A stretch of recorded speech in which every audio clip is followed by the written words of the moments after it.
É possível investigar cientificamente a vida após a morte? Quais seriam as evidências de que a consciência permanece em algum lugar após a morte do corpo físico? Seria um tabu para a sociedade em geral aceitar que a vida continua num plano diferente do nosso?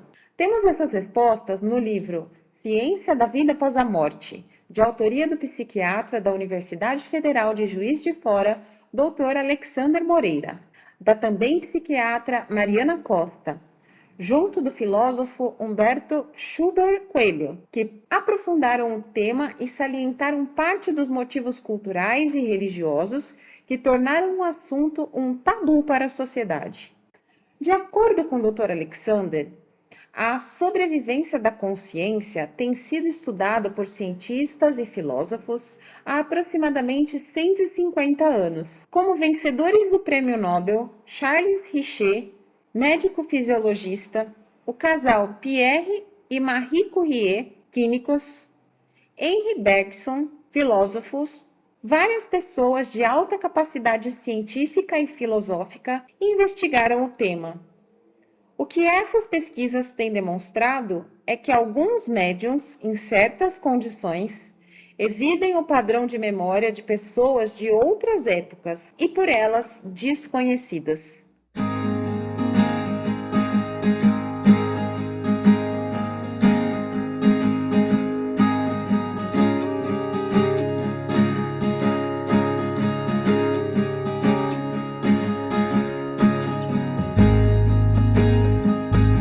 Bom dia, boa tarde, boa noite. Começa agora mais um episódio do podcast da Casa Assistencial Espírita Geraldo Ferreira.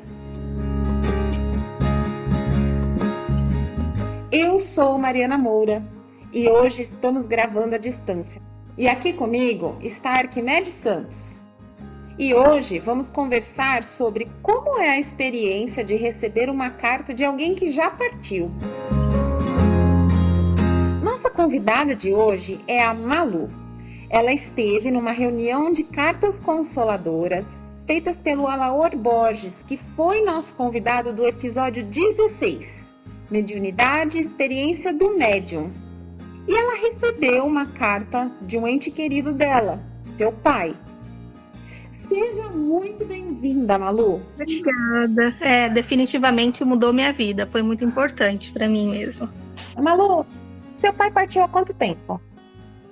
Ele faleceu em 2017. Como foi para vocês irem até essa reunião com a Alaor Borges? Como foi? Foi a primeira vez que vocês buscaram uma mensagem? Então, foi a primeira vez, né? O meu esposo, quando eu o conheci, eu era uma pessoa bem cética por tudo que vinha acontecendo na minha vida, mas ele sempre esteve bem próximo da espiritualidade. O pai dele tem um centro de Umbanda, fica em Interlagos, que chama Oxalaça. E aí ele me conheceu, a gente começou a frequentar. Ele já frequentava, então comecei a ir com ele. Então foi a partir de lá que começou a me despertar esse interesse pela espiritualidade e curiosidade. E o que mais me deixava curiosa, eu falava, não é possível que essas pessoas saem toda sexta-feira de casa, vim aqui fazer um teatro, né? Que eu ficava com aquela dúvida, o que está acontecendo aqui? E aí, acho que isso já me perseguia fazia um tempo. Eu cheguei a passar por alguns médicos, especialidades diversas, e uma vez um médico comentou, você está passando por isso, por que você não vai num lugar tal, lá faz psicografia, quem sabe você não recebe uma carta do seu pai? As pessoas viviam comentando, mas eu não dava muita importância, achava algo difícil, enfim. E aí eu comecei, minha mãe teve uma questão de saúde, o meu irmão também já é espírita, a esposa dele também, todo mundo ligado à espiritualidade. Ele falou, tem um centro em São Caetano, e lá faz tratamento espiritual, você não quer ir com a mãe? Aí eu fui e gostei, que é o Seara das Fraternidades, né? E aí um dia eu perguntei lá pro dirigente da casa, que era o Edson, falei, eu vi que tem psicografia aqui, quando vai ter? Ele falou, esse ano não vai ter, mas vai ter em lugar tal, fica atenta. Aí eu fiquei atenta a essa data, né? E por coincidência, a cunhada do meu irmão frequentava esse centro. Eu falei, você tá sabendo? Ela falou, não tô, mas quando eu ficar sabendo eu te aviso. Aí ela me enviou, falou, vai ter dia tal, no período da tarde, né? Eu falei assim, beleza. Mas aí acabou passando. Depois, foi até interessante, nesse período, meu esposo ficou doente, passou mal, foi pra UTI, ele teve embolia pulmonar. Então eu tava indo visitar ele todos os dias. Aí esse dia eu falei, eu não vou. Olha, eu não vou te visitar, pedir pro seu irmão ir. Vai ter uma sessão de psicografia, eu quero ir, quero ver como é. E aí nós fomos. Na tua opinião, a vida foi te levando para você chegar nesse dia? Eu acredito que sim. Acredito que sim. Porque eu fui assim, bem sem expectativas, né? Ainda o Gustavo, meu esposo, ele sempre falava: geralmente as cartas vêm para pessoas em situações muito difíceis, então as cartas vêm para mudar realmente. Aí eu falava, sempre comentava: não, mas a minha situação é difícil. Mas o que eu pensei é difícil. Eu quero, né? Mas fui sem expectativa, fui assim, bem livre. Me assustei até com o tanto de pessoas que tinha. Falei, nossa, quanta gente. E Malu, eu comento assim, né, que, voltando a falar um pouco, né, da partida do seu pai e tal, eu comento que sempre, né, quando a gente perde alguém muito próximo, assim, né, tem o momento do luto, óbvio, né, é inevitável, né, é o teu pai, sei lá. E existe aquele momento também da readaptação familiar, né, como que a família lida com essa perda, como que foi pra vocês, né, essa readaptação? Então, foi bem difícil. Vou comentar aqui um pouquinho. Se eu me estender demais, você me corta. Fica à vontade. É tudo seu, pode ficar à vontade. Na verdade, o meu pai ele teve um AVC hemorrágico em 2012, né? E ele ficou por muito tempo em coma. E depois ele acordou. Aí ele acordou sem a fala, sem mexer uma parte do corpo, não conseguia respirar sozinho, não podia comer, né? Ficou se alimentando por sonda, respirando por aparelhos. E aquilo para mim já foi muito difícil, foi uma fatalidade na nossa família, né? Só que ele foi ficando internado, ficou 1 ano na UTI, ficou 2 anos na UTI, não conseguia sair, pegava uma coisa, pegava outra. E eu sempre fui muito apegada ao meu pai, e por esse processo eu fui ainda mais. Aí chegou um determinado momento que os médicos falaram, olha, não dá para ele ficar vivendo aqui para sempre, vamos levar ele para casa, né? Aí aceitamos vir de home care para casa com um kit UTI, enfermagem 24 horas, toda uma estrutura hospitalar. Nossa, foi muito difícil, porque os profissionais não eram qualificados, ele passava muito mal, então, assim, ele teve AVC em 2012, até 2017, que foi quando de fato ele faleceu, aconteceram muitas coisas, né? Era sempre uma emoção. E nesse período minha mãe ficou doente, ela teve um câncer de medula. Então, assim, ela saiu de cena porque ela ficou internada, o transplante não deu certo. Ficaram os 2 na UTI. Eu tenho um irmão, né? Então acabou ficando nós 2. E nós tínhamos uma avó também, idosa, e que acabou caindo e não conseguia sair da cama, e precisou de cuidador. Então foi um momento bem difícil, assim, nas nossas vidas. Então, eu acabei tomando mais à frente dos cuidados do meu pai quanto da minha mãe, né? Mas, assim, isso foi me causando muita raiva ao decorrer do processo, né? Eu tinha 23 anos na época, eu estou com 35. Eu falei, meu Deus, né? Porque meu pai e minha mãe doentes ao mesmo tempo, com doenças tão significativas, né? Minha mãe ficou muito próxima de morrer também. Ela, se der, eu conto um pouquinho. Ela é um milagre vivo também. E aí a gente eu passei todos esses anos cuidando dele de perto, né? Períodos em casas e período na UTI ou no quarto. Até que chegou um determinado momento, o convênio dele na época era o Sul América, né? Um convênio caro. E minha mãe também precisava do convênio, porque ela precisava fazer outros transplantes de medula. E aí a gente não conseguia mais pagar os convênios, ficou muito caro. A gente até fez na época campanhas de arrecadação, o pessoal ajudou e etc. Mas aí o próprio convênio depois, eles chegaram pra gente e falaram assim, olha, a gente não vai mais manter ele em UTI. Ou a gente coloca ele numa clínica ou vocês levam ele para casa.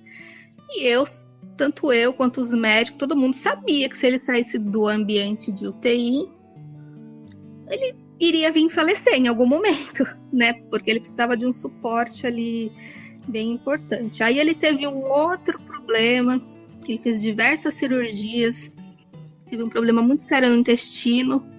Aí o médico falou assim, a gente vai ter que fazer uma colostomia, que é tirar uma parte ali do intestino e deixar pra fora. E aí eu falei, não vai fazer. Eu não quero mais que opere o meu pai, porque ele já tinha feito não tô brincando, mais de 20 cirurgias, intervenções. Falei, não quero que faça, eu não vou deixar ele passar por isso. E aí os médicos disseram, olha, a gente tem a opção então de não fazer, e aí a gente para de intervir então nele, a gente para de eu não sei muito bem qual palavra utilizar, né? A gente para de investir, vamos deixar a doença com o seu percurso natural.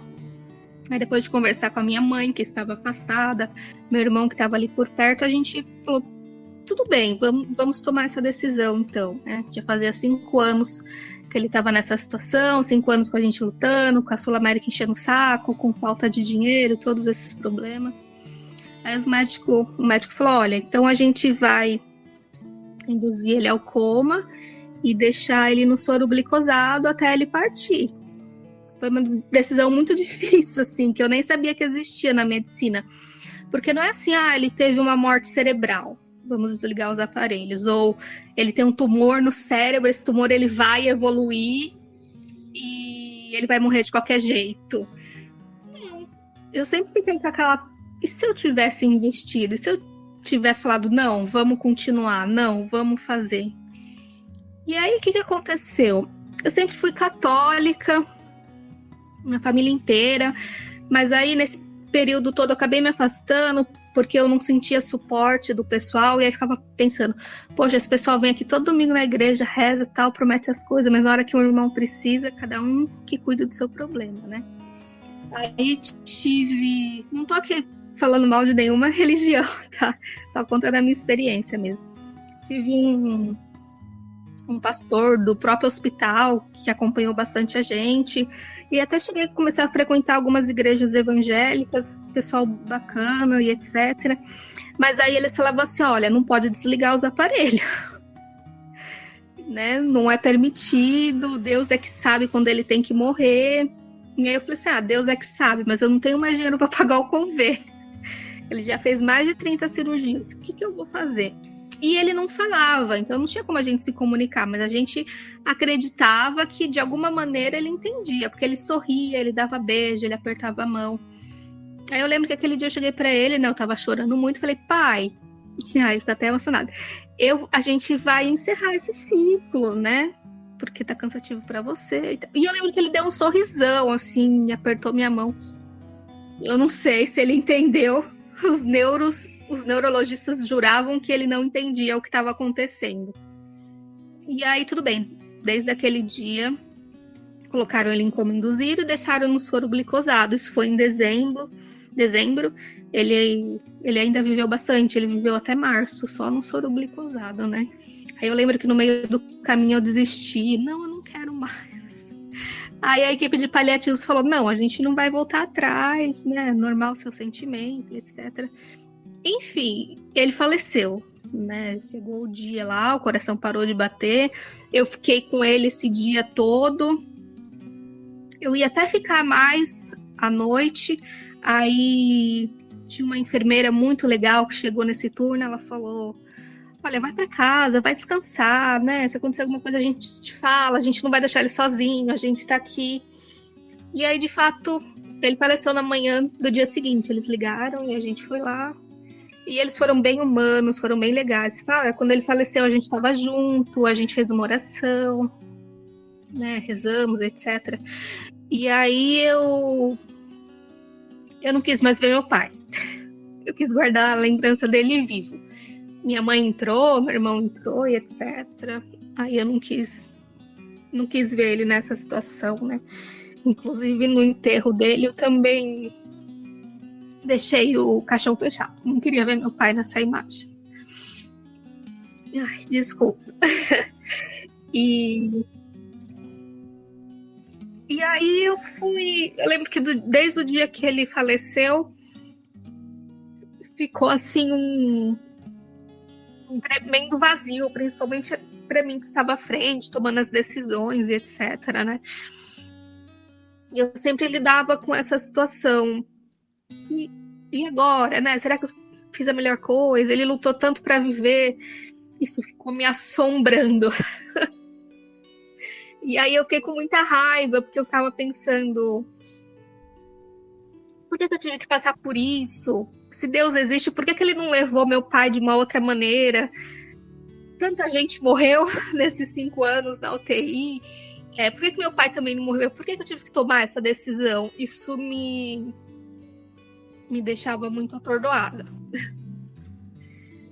E aí eu acho que até para me defender mesmo, eu criei na minha mente que é isso, a gente morre, não existe nada, não tem ninguém controlando nada.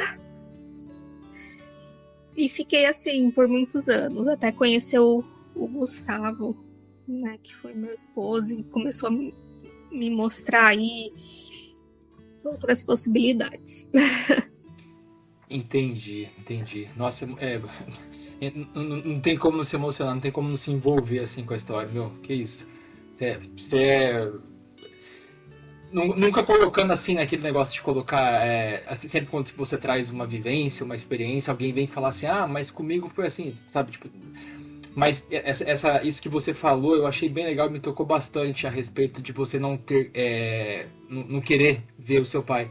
A minha mãe partiu também, em 2016, né, um ano antes do seu pai, e aconteceu a mesma coisa comigo, sabe, eu não quis ver, tipo, sabe, eu não quis ver ela num caixão, sabe, porque exatamente o que você falou, eu compartilho do mesmo sentimento, assim, meu, foi difícil ver o que você viu antes, né, esse período dele debilitado e tudo mais, né, e ainda ter que ver mais, né, acho que já dava pra dar um basta ali, né, acho que talvez seja isso, né. E ainda as pessoas falavam, né, ai, mas a gente não pode ver. Não vai ver, por que você não foi visitar ele? Nos 5 anos, teve 5 anos pra você vir visitar, você não foi visitar, agora você não vai ver nada, vai ficar curioso. E como o Arque falou, a gente se emociona também, não tem como não se emocionar, tá? Vocês foram com alguma dúvida sobre como era receber uma carta? Então, todas possíveis, né? Mas como eu disse, como meu esposo sempre foi espírita, o pai dele, o irmão, eles conversavam comigo, mas assim, eu ficava assim, sempre daquela sensação, será que não é combinado, né? Será que as pessoas não combinaram? E aí assisti alguns vídeos na internet, assisti vários vídeos de carta psicografada, né? Falei, nossa, que legal, né? Tal. E... Se for verdade, é bem legal, né? Mas eu fui assim, bem cética. Aí fiquei lá, eu cheguei cedo, né? Tinha umas pessoas lá na fila, e todo mundo contando as suas histórias. Eu até fiquei pensando, nossa, né? Que são histórias difíceis, todo mundo. Até fiquei pensando, minha história nem é tão difícil assim. Acho que o Gustavo tem razão. E foi uma experiência, assim, incrível, que mudou a minha vida. Compartilhei com todas as pessoas mais próximas, né? Algumas acreditam, outras não, né? Todo mundo perguntando, mas será que ele não você deu seu nome e ele pesquisou? Eu falei, não teve nada disso, né? E o pessoal sabe que eu sempre fui cética, sou psicóloga e nunca acreditei em nada, então... Eles acreditam em como as coisas aconteceram. Mas essa sua dúvida eu acho muito válida, sabe? É muito normal. A doutrina espírita ela é baseada em dúvidas, né? O Kardec fez um livro que era em cima de dúvidas, né? De perguntas. Então eu acho que é super aceitável. E até ontem mesmo na casa a gente estava conversando uma coisa dessa, né? Que né, a gente vê certas pessoas darem testemunhos, né? Que nem assim, você... Antes de chegar na carta, né, as pesquisas que a gente faz, né, antes de... eu quero ver como é que é, né? Você quer saber como é que funciona o dia da psicografia e tudo mais. E a doutrina espírita tem essa característica, né, da fé raciocinada, né? A gente tem que questionar para entender, né? Então não tem nada de errado, eu acho, é normal. Sim, é verdade. Eu que as pessoas falavam, né? Assim, eu sofri bastante por muito tempo. E aí algumas pessoas espíritas que eu conhecia falavam, né? Alguns davam um recado, alguma coisa, aí eu falava, isso é tudo da cabeça de vocês. Vocês estão inventando, ou é só mais um conselho que todo mundo escuta, alguma coisa assim. Você já falou um pouco, tá, Malu? Mas assim, tem pessoas que estão escutando esse episódio e pode nunca ter ido atrás de uma carta consoladora. Explica pra gente como que foi essa experiência do antes de receber a carta, tá? Vocês chegam muito cedo, como que é organizado esse dia? Vocês têm em algum momento contato com o médium? Como que é? Conta pra gente.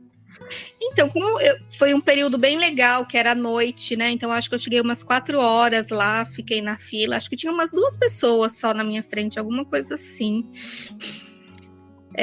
Então, era um horário legal, que geralmente é de manhã, né? E tem que acordar super cedo. Demorou bastante, né? Porque eu cheguei muito antes. Depois tem algumas palestras até o médium chegar. Eu não sei como funciona, como são os outros médiums, se todos os lugares são assim, né? Mas lá a gente escrevia o nome do desencarnado num papelzinho e ele chamava, né, por ordem de chegada, um por um, e perguntava: nossa, esse momento para mim, se eu nem tivesse recebido a carta, mas tivesse passado só por esse momento, para mim já seria suficiente. Então aí ele chama e fala: fulano de tal, o que ele é seu? Eu falei: meu pai, do que ele morreu, né? Ele teve um AVC. E aí, nesse momento mesmo, ele já falou: quem é Antônio? Aí eu já comecei a chorar. Eu falei: meu Deus, é o pai dele. Falou: ele tá aqui presente. E esse nome você não deu, né? Não. Antônio não foi falado. É ele que falou. Aí eu já comecei a chorar muito, né? Porque eu falei: nossa, é verdade. É uma experiência muito única, assim, muito intensa. Aí depois ele falou assim: a sua avó tá aqui também, a Maria. Eu falei: nossa, é a mãe dele. Então, assim, foram nomes-chave que eu não tinha falado, né? E depois ele citou um outro nome, que na verdade é da minha madrinha, que é Josepina, que é um nome super específico. Ele falou: quem é Josepina, né? Aí, na verdade, eu não me recordei. Falei: eu não lembro. Não sei, acho que eu tava tão emocionada já. Ele: tudo bem. Até isso foi bom, porque assim, eu entrei primeiro, depois entrou minha mãe. Se minha mãe tivesse entrado primeiro, eu ia falar. Ela falou os nomes. Mas eu que entrei primeiro. E aí eu já saí. Aí ele falou: vamos aguardar. Só isso, né? E eu já saí chorando muito. Depois eu saí e minha mãe entrou. E aí ele falou: você é a mãe daquela moça que saiu, né? E ela também já ficou emocionada, ela contando. E aí ele falou de novo, né? Quem é a Josepina? Ela: é minha comadre. É a madrinha da minha filha. Ele falou: ela tá encarnada? Tá, mas tá na cama, numa situação, né, difícil. Ele falou: tudo bem. E aí a mesma coisa, vamos aguardar. Então nós duas passamos por essa experiência que foi bem intensa. E demora bastante, porque no dia tinha 125 pessoas, né? Então, enquanto o médium vai fazendo essa triagem, eu acho, contendo palestras, músicas. Mas passa rápido o tempo. Quando eu vi aquele tanto de gente, eu nem achei que eu fosse que fosse acontecer comigo. Foi demais. Então, e assim, você não vai lembrar de mim, não, mas eu tava na porta da saída. Eu te vi sair de lá emocionado, sabe? Eu lembro disso. Lembro de te ver sair de lá, assim, bem emocionado. Falei: caramba. Ou, assim, ela já veio, né, com essa emoção antes, porque eu não tinha te reparado antes, nem tinha te visto, né? Pensei comigo, ela já veio com essa emoção antes e ali, né? Só de tocar no assunto, né? De falar do seu pai, você se emocionou. Eu falei: ou ela já recebeu algum aperitivo, né? Quem tá te acompanhando ali, quem tá ali. Quando eu saí da sala do médium, né? Isso. Então, foi porque ele falou o nome dos meus avós. Então, sim, assim, sim. aquilo pra mim, eu falei: nossa, não preciso nem receber a carta, mas só dele falar o nome dos pais dele, né? Uhum. E eles E dizem aí que eu fico Já gerou uma conexão, né? sim, e eles Sim. justificam ser por isso mesmo, sabe? Esse negócio, que ele fala acolhimento, né? Acho que o Alaor, ele fala acolhimento, esse momento, né, de encontro com o médico, porque antigamente, na época do Chico, falavam registro, né, com o Orlando, que é o que vai lá na Seara das Fraternidades, eles falam registro também, mas o Alaor prefere acolhimento, ele acha que é isso, né, é isso que ele fez com você lá, né, ele te acolheu, né, pra que se tiver alguma mensagem, Sim. alguma coisa, já é passado ali, né, porque não tem como atender todo mundo também, né, bicho, que nem você falou, demora muito, é uma Sim. atividade, vamos dizer, pra gente é cansativo, imagina pro médium, né? Sim, sim. E uma riqueza de detalhes na carta, né? Isso faz toda a diferença. Acho E que o eu até já telefone decorei toca a de carta. lá para cá, né? Então, não é a gente que manda, né? Sim, sim. O Dr. Tá. Alexandre Moreira, que é fundador do Núcleo de Pesquisa em Espiritualidade e Saúde na Federal de Juiz de Fora, diz no livro Ciência da Vida Após a Morte que uma das evidências científicas importantes da existência da consciência após a morte são padrões específicos de qualidade de caráter e memória do indivíduo, que, caracterizando sua personalidade na mensagem que vocês receberam, é possível perceber esses pontos ditados pelo seu pai, Malu. Tem algum conteúdo que era particular entre vocês na carta? Olha, é até difícil falar. Eu acho que todos, né? A carta inteira. Ela é particular porque eu, por exemplo, não falei para o médium que eu tinha decidido desligar os aparelhos. Eu falei, ele faleceu de AVC, né? Então, assim, eu não dei essa descrição de como foi, né? Eu não falei para ele que eu tomava remédios antidepressivos desde que ele tinha falecido.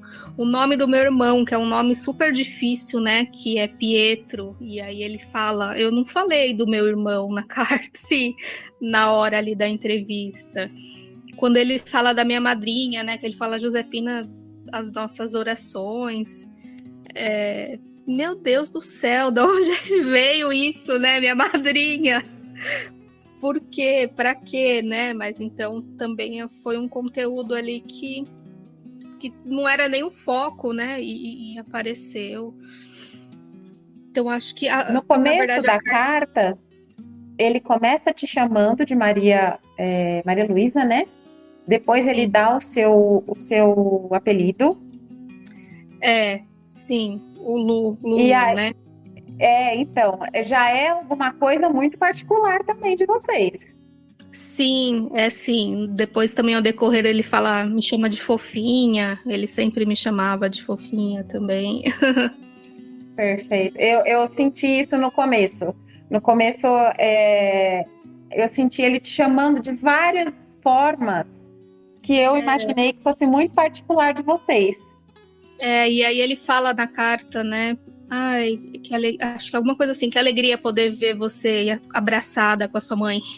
E eu fiquei a noite inteira abraçada com ela, né? Então, também foi um outro ponto importante. Muito bem. Então, temos vestígios na carta toda. Sim, a carta inteira, ela é muito rica, assim, em detalhes e informações. Muito legal. Uma parte que me toca da carta aqui, né? Tô vendo aqui, né? Que ele fala assim, né? Que o que eu quero mesmo é ver minha filha livre de traumas, de remédios para depressão, né? Que é o que você falou. Sim. Que se esforce, faça a sua parte e reconstrua-se por dentro. Meu, isso é coisa de pai, né? Pai chacoalhando a gente, Muito. né? Sabe, faz o seu aí, minha filha. Vai, né? É muito. Porque Toca muito. foi o que eu disse, né? Eu sempre fiquei com o peso da responsabilidade, né? De que eu queria que ele tivesse morrido. Ah, olha, ele morreu, ele não resistiu à infecção, à cirurgia, qualquer coisa.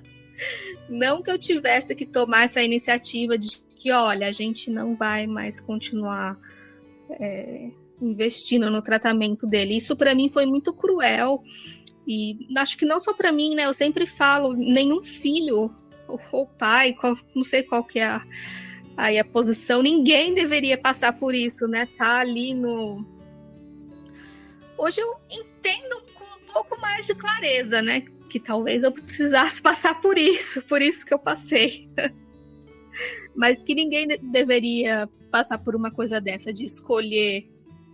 É que eu achava que eu estava no controle, mas na verdade eu não estava, né? Hoje eu consigo ter essa clareza de ter que escolher quando que alguém morre, né? Eu acho isso assim, foi muito cruel para mim. E nessa frase que o Ark comentou agora, como ele te via de uma forma tão cristalina, né? Então a gente vê que do outro lado, como caem os véus, como a gente consegue ver o ser humano de uma forma, ele te vê de uma forma sem véu nenhum. Ele te vê como você é. Eu brinco, eu me senti abraçada aquele dia pelo meu pai. E todos os dias, quando eu ouço a carta, desde quando eu recebi, eu ficava ouvindo pelo menos uma vez por dia. Agora eu já quase decorei. Agora ela já está no coração. Então, E aí até fiquei triste, porque ele tem uma parte que ele fala, né, que ele fica muito triste de ver o meu sofrimento, etc. Sim, muito importante isso que você falou. Vou até tentar caçar o recorte aqui, pode ir conversando, porque eu acho legal e eu vejo isso como parte fundamental, né, dessas cartas, né, delas existirem, né, que é a gente entender que a vida continua e que o nosso sofrimento aqui continua pesando para eles do outro lado, né? Sim, exatamente. Então, isso para mim me deixou preocupada, assim, e hoje, quando eu lembro disso, né, eu tenho esse discernimento, né, de que eu não quero ver ele sofrendo. E ele fala, né, nunca, ou em hipótese alguma, pare os remédios sozinho, sem aval do médico. Olha só. Se preocupando ainda, né? Porque e aí eu vivo fazendo isso. Não quero mais tomar, vou me livrar disso, né? Mas tem todo um processo. Como eu tomo por muitos anos, né? Precisa ser feito um desmame aí bem gradativo com o momento. Eu acho que deve ser esse trecho aqui, né? Você não imagina o quanto sua aflição injustificável aflige seu pai aqui. Sim, é verdade, essa mesmo.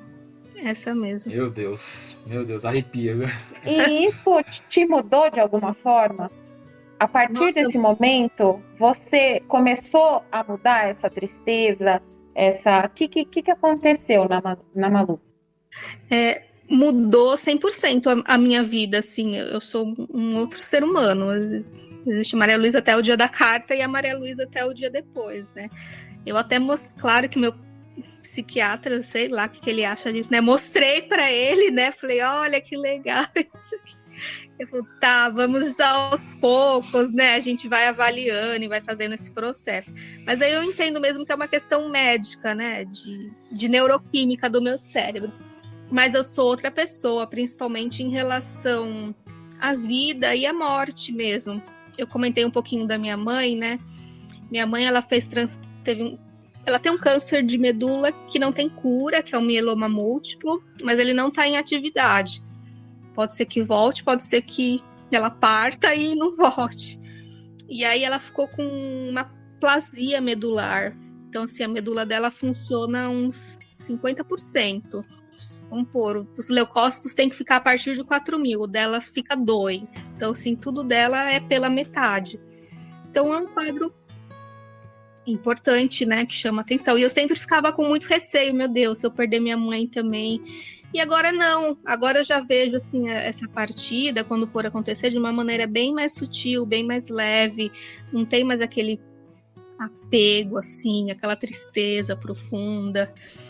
Isso até é uma outro milagre que aconteceu aproveitando que aconteceu com a minha mãe, é que a gente frequentando lá o centro, as Searas da Fraternidade, ela fazendo as cirurgias espirituais, né, com o médium Edson, a medula dela subiu, assim, e nunca tinha subido, né, e todos os problemas que ela tava com imunidade sumiram.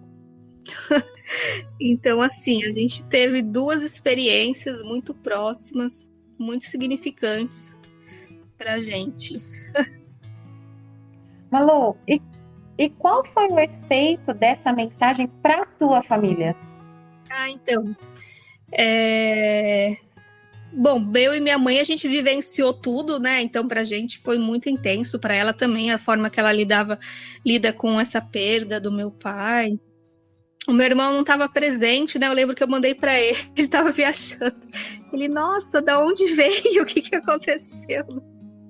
E depois a gente se reuniu em família e todo mundo ficou fazendo lá as perguntas, né? Ah, mas você falou, você deu o nome antes, você deu informação. Eu falei, não dei, gente, não dei. Só falei o nome dele, do que faleceu e o que era meu, né? Ficou todo mundo perguntando, todo mundo, ai, tá vendo? É isso mesmo.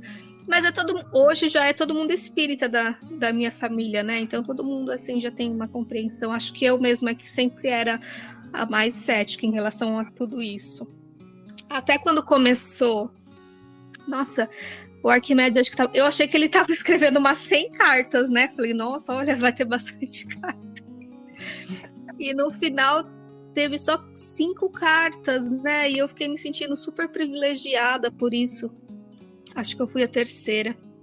Aí quando começou as cartas, teve a primeira e a segunda, eu ainda fiquei lembrando do que o Gustavo, meu esposo, sempre fala, né? Pensei, nossa, ele tem razão, né? Olha, histórias difíceis, né? Fiquei pensando, já a minha história nem é tão difícil assim. Nossa, e aí quando veio a minha, eu fiquei muito emocionada. Foi muito bom poder ter essa comunicação, esse contato Mas, mais uma vez, né? Eu não tenho muita formação teórica. Mas, assim, eu acredito que ele estava lá, né? Porque na carta ele fala, eu não tenho mais as limitações, eu estou escrevendo pelas minhas próprias mãos, os seus avós, Antônio e Maria, que estão aqui, me auxiliam. Então, assim, para mim foi uma visita, assim, presencial mesmo. E legal, assim, saber que ele tá bem, né? Que ele já tá em outra condição, né? Porque, o que eu te falo, ele ficou, pelo que você disse, ele fica um tempo acamado, ali, um tempo debilitado, né? E você fala assim, meu, como que é do outro lado? Você, tipo, passou pra lá, tá tudo bem de uma vez? Assim, não, é um processo, né? É um processo. Ele fala que ele já está melhor, que ele escrevia com as próprias mãos e tudo mais, né? Eu não tinha assistido ainda aquele filme Nosso Lar, né? Eu fui assistir depois que eu recebi a carta dele, né? Então aí eu fico imaginando mais ou menos aquela cena ali mesmo. Que legal. Que legal. E fico encantada desculpa te interromper, pelo trabalho do médium, né? Porque assim, eu fico pensando, nossa, de onde vem? Será que ele ouve? Será que ele escuta, né? Será que ele não tem medo de errar? Tipo, em vez de colocar Pietro, coloca seu irmão Paulo, é tudo tão perfeito. Vou te falar que até a gente se pergunta disso, viu? Sim. A gente tá estudando. Tem hora que a gente fala, mas eu acho que a gente fez essa pergunta pro Alaor, né? Quando a gente entrevistou ele. Mas me fala como é que é. A gente perguntou para ele. Você escuta? A gente mesmo fez essa pergunta para ele, porque a gente tem esse interesse. E ele falou, é muito particular de cada médium. Exato. Né? É muito... Não, eu fiquei assim com a sensação... Nossa, um dom lindo, maravilhoso. E eu fui lá agradecer ele depois, né? E ele, assim, numa humildade, nem lembrava quem era eu. Falou assim, não me agradece, transforma isso em serviço social para a sociedade, né? Então, assim, super bonito a colocação dele. Muito. O Orlando... E foi... Pode falar. Não, eu ia falar que tem pessoas... Tem o meu cunhado também, o irmão do Gustavo, que é da Federação Espírita, ele fala que tem pessoas que às vezes vai muitas vezes, né? E eu fui ali a primeira vez. Posso te contar um segredo? Eu aquele dia foi a 8ª vez que eu fui e não recebi nenhuma vez da minha mãe ainda. 8ª vez, sim. Desde 2018, mais ou menos assim, eu já fui em 6 reuniões com o Orlando, né, que é o que vai no Seara, e 2 é a segunda vez que eu ia com o Alaor, sabe? Mas aí, o Malu, é aquele negócio, meu. Ouvindo tua história, me dá menos vontade ainda de ir, sabe? Porque a minha história realmente... Eu vou lá e eu fico me perguntando assim, meu, por que eu tô indo lá, sabe? Porque, tipo, a tua dor, sabe, o que você passou né, até esse momento de você ter essa experiência, de ter esse acalento, né, de receber essa carta do teu pai, sabe? Meu, a minha, sabe, que é isso, pelo amor de Deus, Uhum. sempre tem uma carta lá que serve pra você, entendeu? E isso eu sempre peguei em todas as reuniões, né, sabe? Tipo, sempre vai ter um pai, uma mãe falando com o filho, o marido falando com uma esposa, um filho falando pra mãe, e sempre quem tá procurando acaba se aconchegando ali, né, na mensagem que vem, entendeu?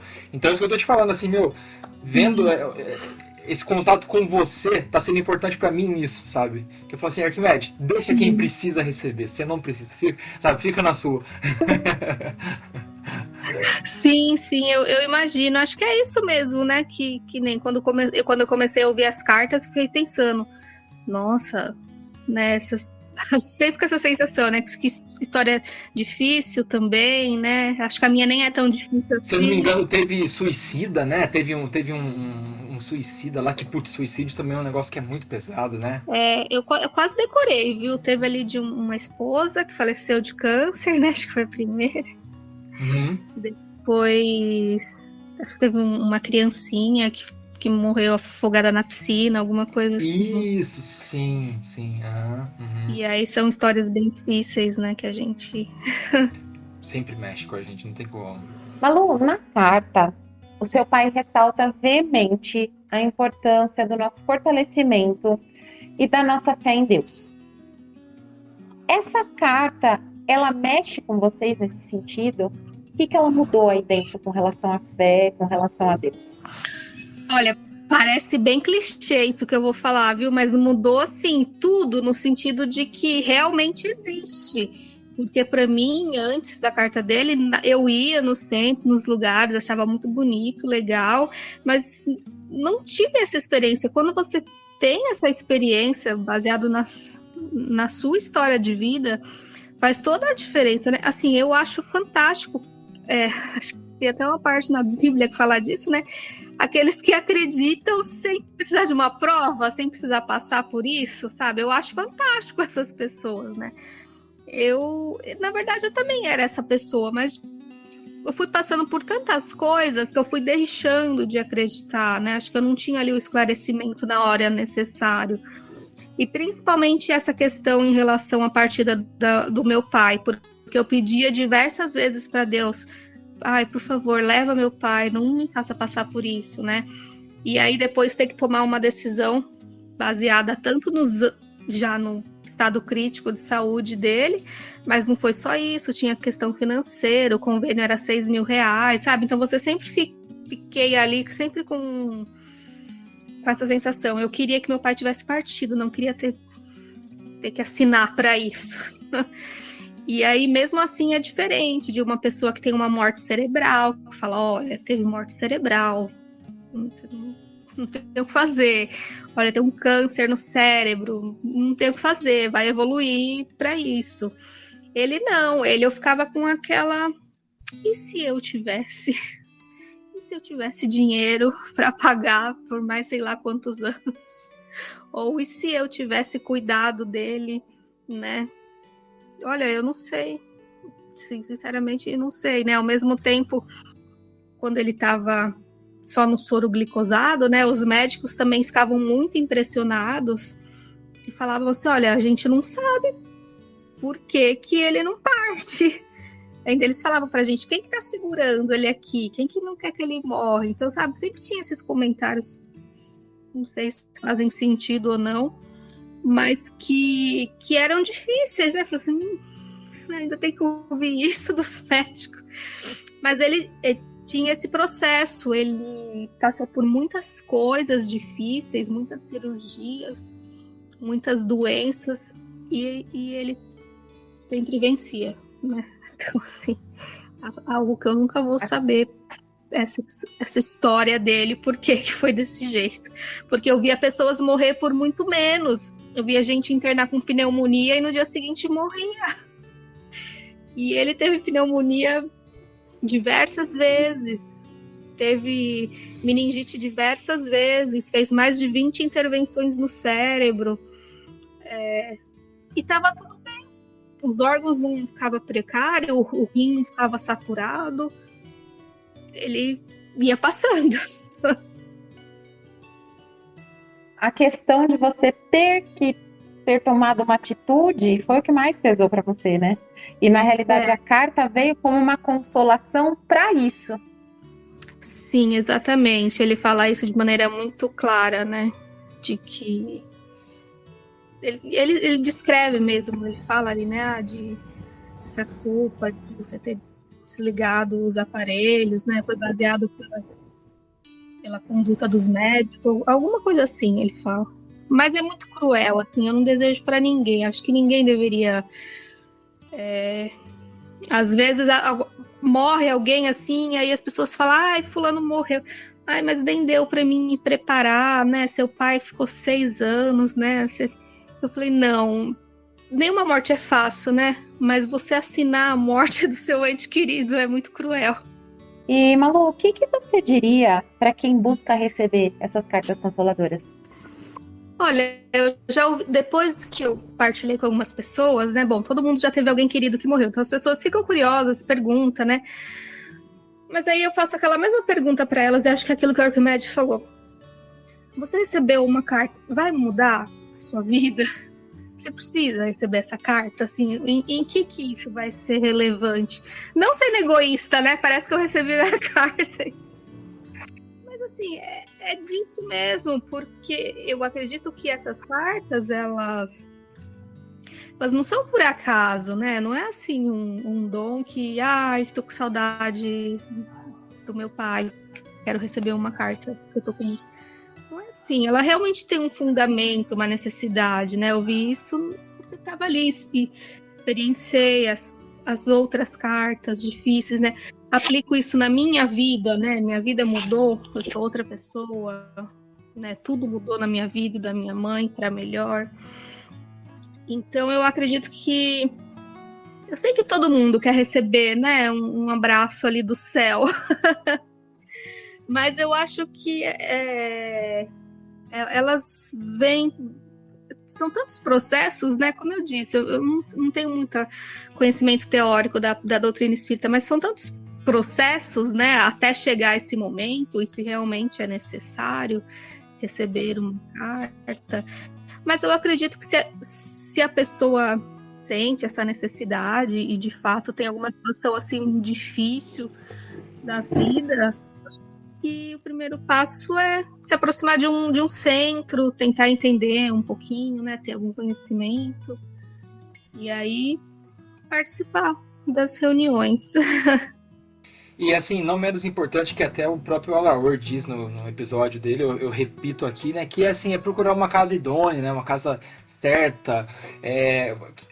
Assim, eu falo isso por mim, eu posso falar sem medo, não vou falar em nome da doutrina, mas eu falo sem medo de estar errado nisso, mas assim, se envolver o dinheiro, né? Se você receber uma mensagem você tem que pagar, pula fora porque não é aí, tá errado, alguma coisa está errada, né? Porque os próprios médiuns, né? Assim, os que trabalham em casa espírita, eles são orientados a isso, né? Dai de graça o que recebesses de graça, né?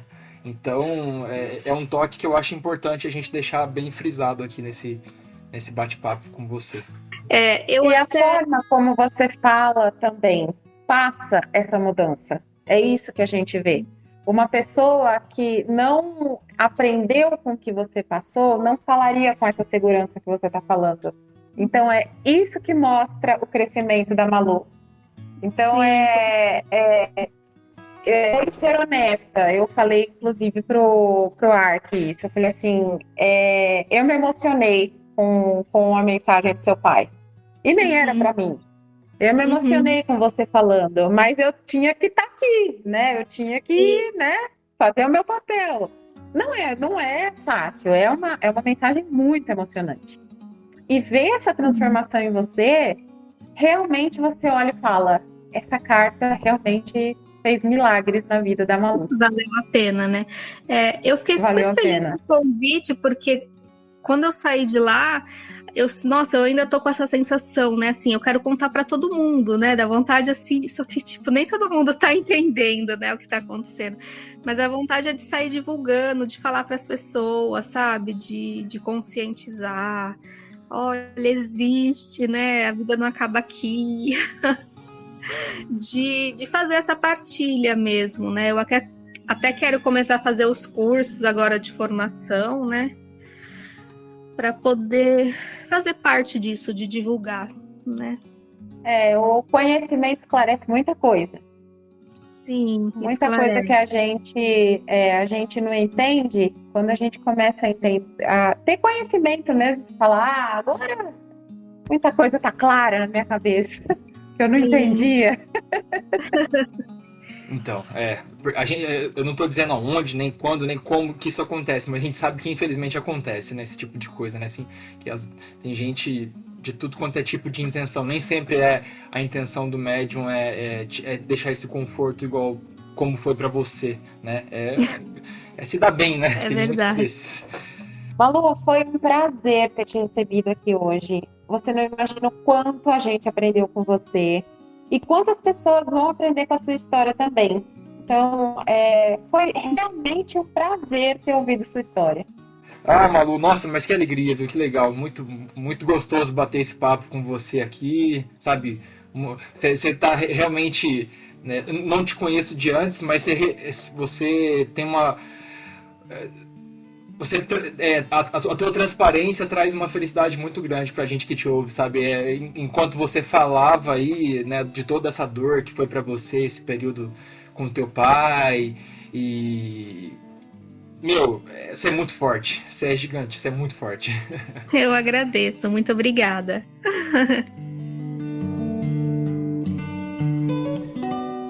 A gente recebeu aqui carinhosamente, né, e gentilmente, um comentário, né, do médium Alaor Borges sobre essa carta que a Malu recebeu. Prezado irmão Arquimedes, que Jesus nos abençoe. Sim, me lembro perfeitamente da mensagem que essa jovem recebeu do Pai. E é uma mensagem que, na ocasião, muito nos emocionou através desse reencontro entre pai e filha, com a esposa, enfim. E quando vemos esses reencontros, nós ficamos extremamente gratos ao Espiritismo nesse seu aspecto consolador, porque a partir do momento em que você tem uma fé consolidada de que a vida prossegue além do túmulo, a partir do momento em que você tem plena convicção que a vida não acaba com a morte do corpo físico, é um extremo consolo. Posso dizer mesmo que a saudade é amenizada de uma maneira surpreendente. E através dessas cartas, nós temos tido a oportunidade de observar quantas famílias, quantas pessoas realmente ressuscitam, literalmente ressuscitam para a vida através do conforto que conseguem e voltam a viver, dar continuidade nos seus compromissos aqui na vida do corpo físico. Essa mensagem, especificamente, ela, creio, deve ter proporcionado um grande alívio ao coração dessa jovem que nos relatou e vivenciava uma profunda tristeza por essa separação. Então, mais uma vez, sem querer me alongar, Eu, pessoalmente, sou grato à doutrina espírita, ao espiritismo, em vista do seu aspecto esclarecedor e consolador acima de tudo.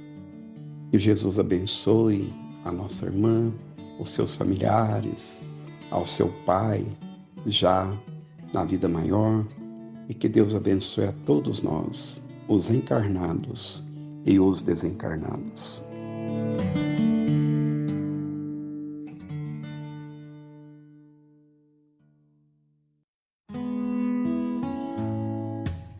Querida filhinha Maria Luísa, Lulu, é seu pai que está aqui e ele escreve essa carta hoje, ajudado por seus avós Antônio e Maria. E são eles que me ajudam a escrever essa carta, passando por esse momento tão difícil.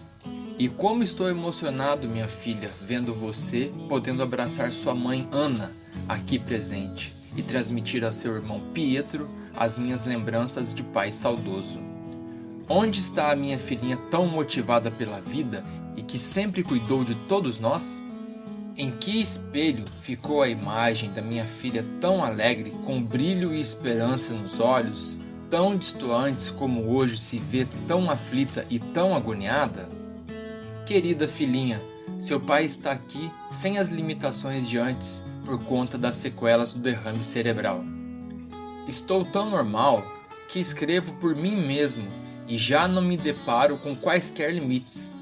Eu quero reencontrar daqui mesmo a minha filha querida com a mesma vontade de antes de viver e de crescer em todos os sentidos.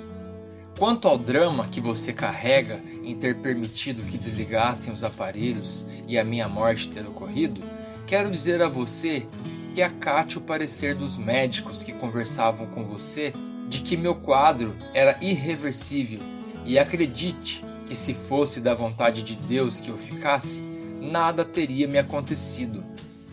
Não se culpe por nada.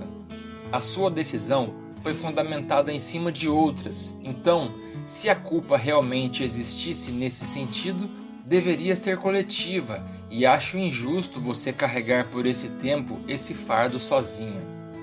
Livre-se desse fardo, minha filha, e creia que eu vivo e apenas o corpo do qual me servi foi aniquilado, mas estou vivo e vivo já com as funções recompostas. Sonde os lugares mais íntimos do seu coração, aqueles mais escondidos e que só você conhece, e verá que em tudo devemos levar em conta as intenções, e as suas foram sempre as melhores. O que eu quero mesmo é ver a minha filha livre de traumas, de remédios para a depressão, que se esforce, faça a sua parte e reconstrua-se por dentro. Mas nunca, nem você, nem ninguém, suspenda as orientações médicas sem o consentimento dos profissionais que estejam lhe assistindo. Eu tenho certeza que após essa carta, a minha fofinha vai ver o mundo lá fora com outros olhos. A sua mãe e a seu irmão, a minha gratidão de sempre. A senhora Josepina, as nossas orações sempre. Seu pai se despede e lhe pede novamente: saia deste luto permanente no qual seu coração se encontra e reencontre com a serenidade e um equilíbrio de novo. Você não imagina o quanto sua aflição injustificável aflige seu pai aqui. Beijos, minha filhinha. Do pai, que só gratidão tem pela filha. Pedro Mastandrea.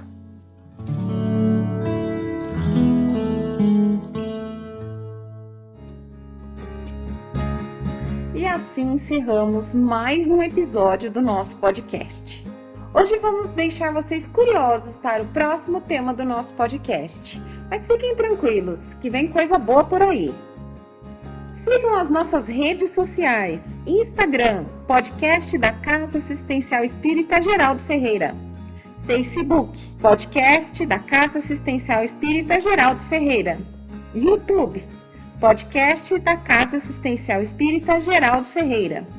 Estamos também no Deezer e Spotify, como podcast da Casa Assistencial Espírita Geraldo Ferreira. Aproveitamos também para convidá-los a conhecer a nossa querida casa, que fica na Rua Barão do Rio Branco, 430, Vila Eudízia, Santo André, São Paulo. Temos atendimento com preleção do Evangelho e assistência espiritual às segundas-feiras às 14 horas, quartas às 20 horas e sábado às 15 horas. Com a apresentação de Mariana Moura, pesquisa o roteiro de Arquimedes Santos e Camila Pauletti e edição de Arquimedes Santos. Até o próximo episódio. Fiquem com Deus!